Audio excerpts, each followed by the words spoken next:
Hi everyone, I am Abhishek Joshi. I work as senior software engineer at Trado Logistics. We at Trado are involved in developing logistics platform, and personally I like building apps with React Native, and I like lot of animation, doing lot of animation stuff with it. So for today's talk, I will be talking about React Query, a very useful library for fetching data. In every React app, we need some sort of data fetching, we need some sort of data manipulation, we need to handle server mutations and all that. So React Query is like an amazing library. So the main three concepts which I would highlight are the query, mutation and cache. So what query actually is? So query is basically any GET request or any form of data fetching we want to do. Mutation is when we want to update data on the server. So that falls under mutation. And then there is a cache. So the cache is located at the client side, which handles all the optimizations. So generally whenever you have fetched the data, it is stored in the cache, and based on your cache policy, let's say you don't want to refetch on every button click or something like that, you can adjust the cache and you can pull the data from the cache so that a network request is not sent on each and every event. Okay, so let's start with our demo. So let's first see what a query is. Is this visible at the back or should I zoom in? Okay. Is this okay? Alright. Okay, so let us start with the basic, very fundamental concept, the query. So what exactly it is? So it is based in a very layman terms fetching data. So what we generally used to do is we go in use effect, we do some sort of fetch, which is not really a good way of doing things. What React Query does is it provides us with a couple of good hooks which we can use to fetch data, and quite a few helper constants. So as you can see, we have the use query hook, and what it returns is a data is loading and much more variables to work with. What it uses is the query key and the query function. So the thing is, right now I am using React Query version 5. There are some breaking changes in version 4 and version 5. So in version 5, this is the way you define query key and query function. In earlier versions, what used to happen is like you could just write your query key here and just pass a query function in the second parameter and provide options in the third. But they have removed that in going forward with version 5, and they have stick with one single API. So what exactly is query key and what exactly is query function? So query function, as you can see, is a simple fetch request. It gets the data from the API and it stores in the cache. Now to store in the cache, it needs some sort of key corresponding to the cache, so that different forms of data will have different key and you can access those data with key. Relatively simple thing. So as you can see, we have the component here. Okay. So what we do is we fetch the data.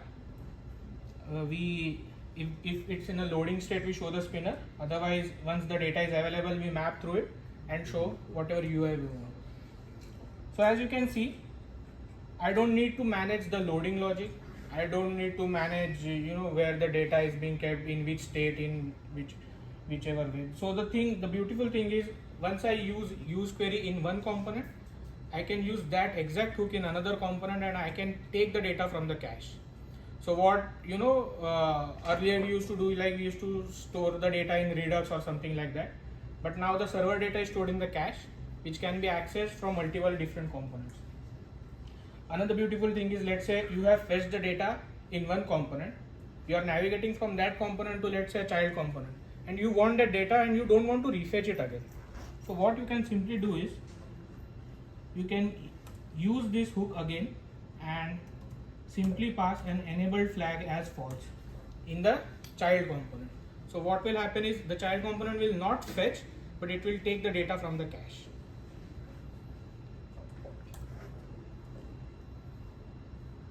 So let's take a look at the UI. So as I visit this page, a list of recipes is being loaded. I have purposefully added a delay of 2 to 3 seconds so we can see the loading state and all that. So here I have the data, and this is very basic use query working. So let's go and visit this page. So as you can see, there is one update function. So let's say I want to update the data, right? So right now it is showing me the servings are 4. I want to update it. So let's say this pizza serves maybe 2. My appetite has increased. So once it is done, so since I have added the delay on every API request, you can see the loading state was there, and it also takes roughly 2 seconds to update that. So let's say I'm eating more pizza. So the serving has gone to 1. So this is fairly simple, right? We do all the time in our application. So now let's see how we can do that with use mutation.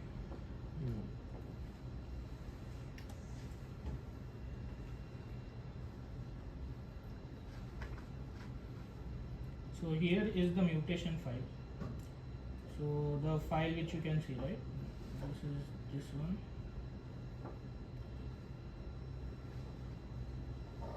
Okay.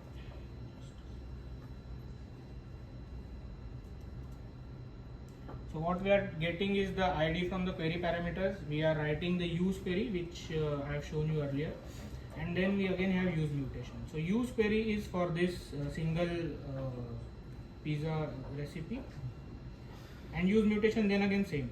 So the main difference here is there is no query key in use mutation. Since mutations are one-off events, you fire something, they are updated on the server, and you don't have to cache it or something like that. In case you want to cache it, you can go with use query. So those are some advanced topics which you can. It's not necessarily that the get request has to be in use query. You can do it in use mutation. These are simply hooks, and they deal with promises. So whichever API you are okay with, if let's say you want to have a search functionality, right? And generally what we do is we keep on hitting the server for it. So you can just take the API, put it in use query, and cache all the responses. So this is use mutation. Again, the UI part is down below all this thing. So one thing you will notice is that the component is bit, lot of thing is happening here, lot of code is there. So this is very trivial way of writing things, trivial way of writing hooks. What you can do is write it a bit better. So let's say this is the component. So it's the same earlier component, but you will see that all the fetching and mutation is wrapped in a custom. So already you can see the code is much cleaner. You have only a submit action and the UI is there, and these are the two hooks. One is query and one is mutation.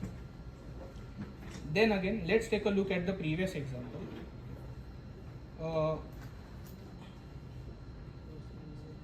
What you can see here is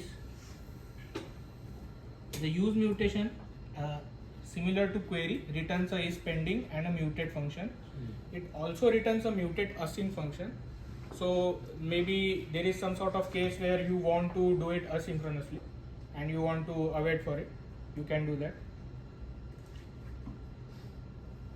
So if you take a look here, on mutate I am getting, so I am passing the value which is required to mutate that particular recipe, and then on success I am refetching something. So what this refetch is, so this refetch is the earlier query. And why am I doing that? So since I am updating this, I have already fetched the recipe up here, but I am since updating this, I will have to refetch again to get the updated data. So what happens is, on update, on success of this is refetched again, the query. So again, this refetch function is easily available from the use query hook. Lot of helper functions available. So simply I call this refetch here. Now you will see that all this is written inside this component. And if you take a look here, there is no refetch or nothing that sort of, but it works exactly the same. So let's look into how this custom hook works. So this is the use recipe query, get single recipe, and then we have the recipe mutation which mutates the serving size. So here in the queries, we have the use recipe query, and then we have the use recipe mutation. In the use recipe query, we take the query key, we take the query function, and then another flag I have passed enabled just to make sure that in case the ID is not present, I am not firing the request. So this is the recipe query key. So query keys have, so the ideal way of doing things is, let's say you are fetching multiple sort of single items, you will need to have a separate key for each item. What will happen if I have not passed the ID? So let's say I fetched ID 1 recipe, right? It is stored in the recipe itself. I fetched ID 2 recipe, it overrides the earlier recipe since the key is only recipe. So what I need to do is I need to add the ID so that every request is uniquely stored.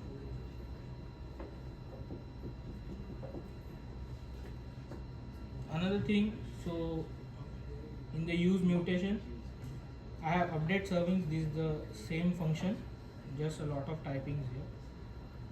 And another thing you might notice is the refetch logic. So what I've done is the use mutation itself. So there are two things, right? I am using use mutation in component. I am getting mutate function.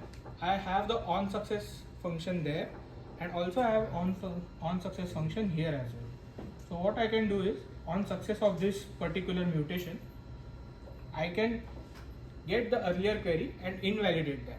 So what invalidate does is, the React query will simply mark that as a stale query, and it will try to refetch whenever next it is possible to do. So I am getting the current query client, and then invalidating the query with the query key. So here one more thing you will notice, that since my query key requires an ID, I need to pass it somehow. But the thing is, I'm already mutating based on my ID. So that ID I'm getting in the variables. So on success has 3 parameters. One is the data, which on success of API, the API respond with. Another is the variables that you have passed to the mutation. And third is the context. Let's say you want to have some sort of keep context to track something, so you can do that. So I'm getting the variables, I'm using that. So this is how this simple custom hook works.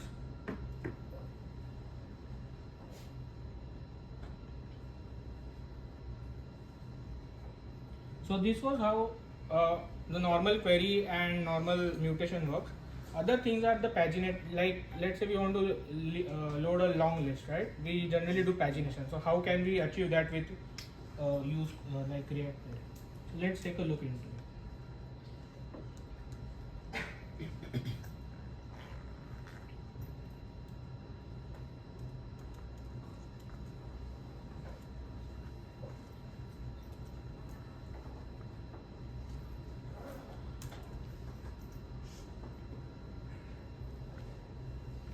As you can see, I am loading the page 1. I have seen through it. Now I want the next page. Pretty straightforward UI.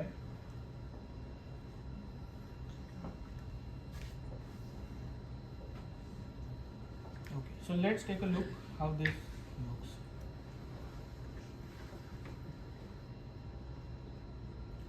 Again, the UI part is very similar. What we are interested in is this hook. So what exactly is this achieving? So again, we have the data is loading for every another page. We are getting this data. Then we have set a previous page and next page. So these are just a state toggle.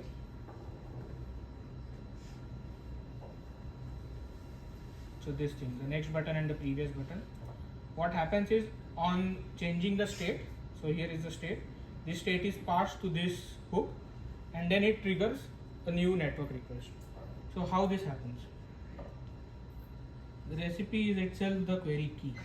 So if the query key changes and there is no data in the cache, the React query will try to fetch from the server another data. So this is simply, you pass the page number and you store it along with your cache key, and you get multiple data points to load from. So this is very similar to earlier example. Now let's move on to the infinite query. What infinite query is? So generally, let's say we want some sort of feature like infinite loading list, right? You want to scroll. So how can we do that?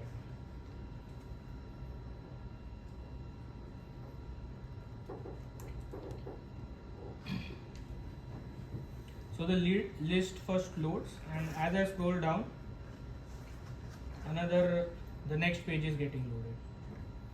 Again I scroll, the next page is getting loaded. So this is how an infinite list works, and I think that's the end of the data. Pretty short for infinite.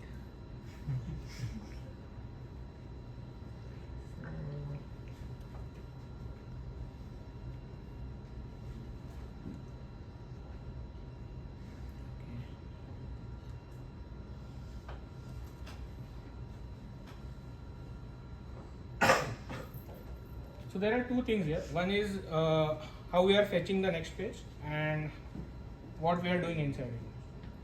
So the how part is basic simple intersection observer. Whenever we are like at the end of the list, we are triggering a function to fetch the next set of data.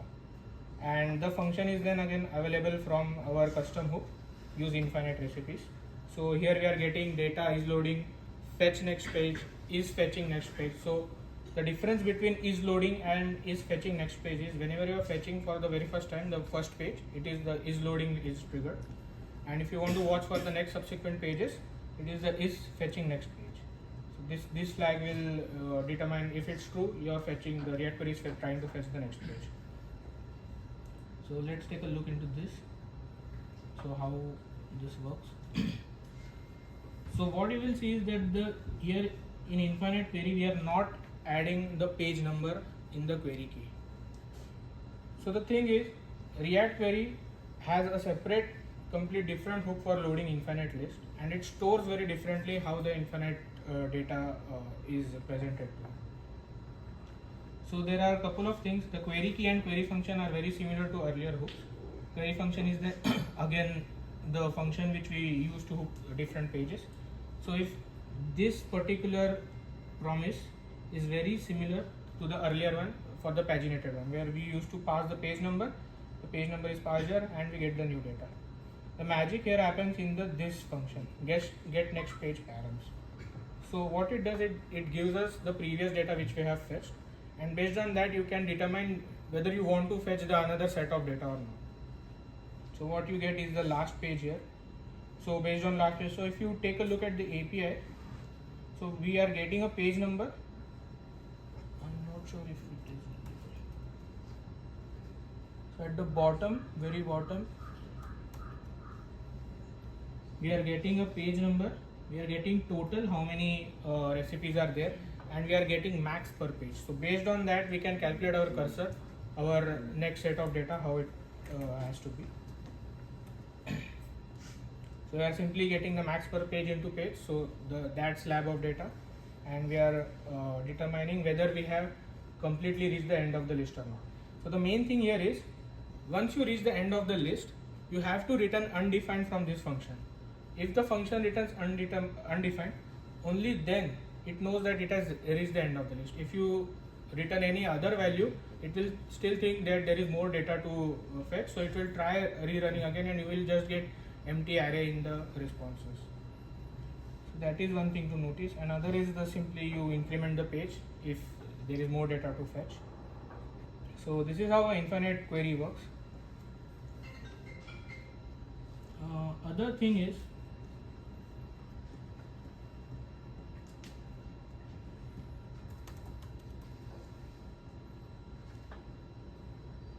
so in React Native we have flat list. So generally flat list or virtualized list is used to load large list of data, and in there, so since we used intersection observer in Next.js or in our web this thing, we have similar kind of thing as on end reach and on end thresholds in the flat list of React Native. So you can just call the fetch next page once your list goes there. Another thing to notice is that whenever you are calling the fetch next page, you should try to check for whether already an existing request is in the fly or not. So let's say React query is trying to fetch page 2 and you are trying to access page 3. So there might be a cache mismatch.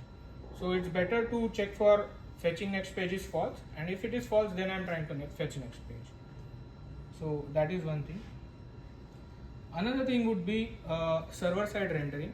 So how can we achieve that with React query? So there are two main strategies you can say. One is getting the initial data.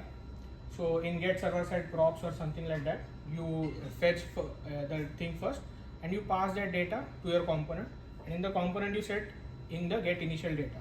So get initial data is a key in React query where you can set the existing data. So that is one strategy. Another is creating the query client, dehydrating it on the server, and then again hydrating it on the client. So React query gives us a utility function, hydrate and dehydrate, from which you can flush your data from the server and then you can hydrate it on client. Another use case of dehydrate and hydrate would be to, let's say you want to console log your query client itself. You want to see what is happening in query client. Now if you normally go and console log the query client, it will throw an error because it has functions and all sorts of stuff. So what you need is a serialized form of data. So to serialize it, you can simply pass a dehydrate. So the dehydrate function is available in React query. You can just access it. Let's say. So dehydrate, this is the function. I can just take and pass the query client to it. So it will give me a serialized form. I can log it then and just to check whether what is happening. Of course, you can use developer tools and all that, but let's say you want to just console log and look into what is happening exactly. So you can do that via this. Now, the other thing is the cache. So the cache of the React query is very strong, and with a very strong cache, there comes another use case. So why indeed you need a Redux or let's say another state manager, right? You can work with cache itself. You can store the data in cache. You can access the data from another component in the cache. So yeah, that is also a use case you can use. But I would say that React query is primarily focused on async nature of things like promises and all that. So it's better to handle server side part, or let's say not at all server side. You want to do some promises kind of work, and it simply accepts promises. It's not necessarily need a API request. So you can do that. Another thing is, let's say let me show you some simple example.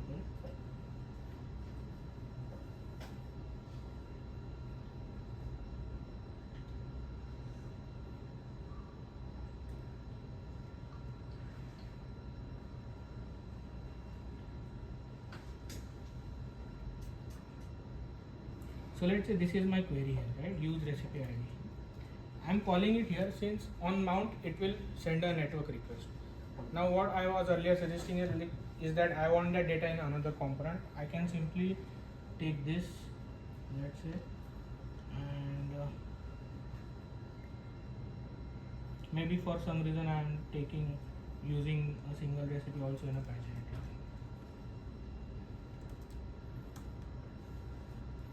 Just rename it to something.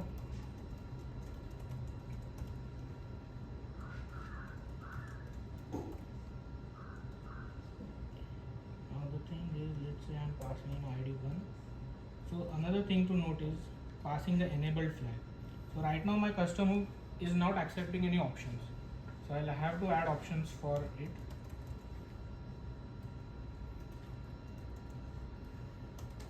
I'll just split this.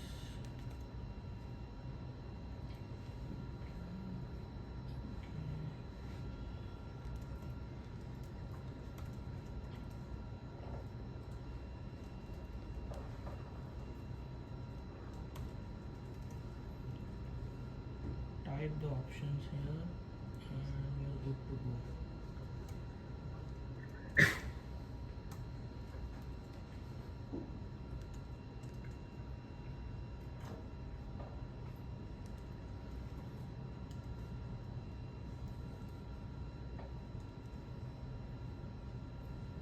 And in this page we can simply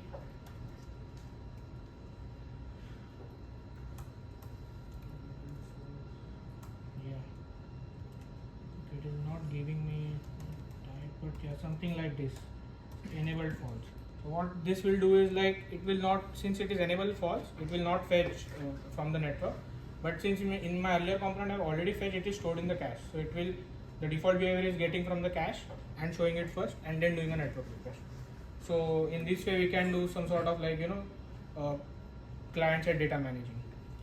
So these are all the use cases of React Query, and I hope you guys have maybe think something around these things and try to use at your work. So yeah, that is about it. I hope you enjoyed the talk.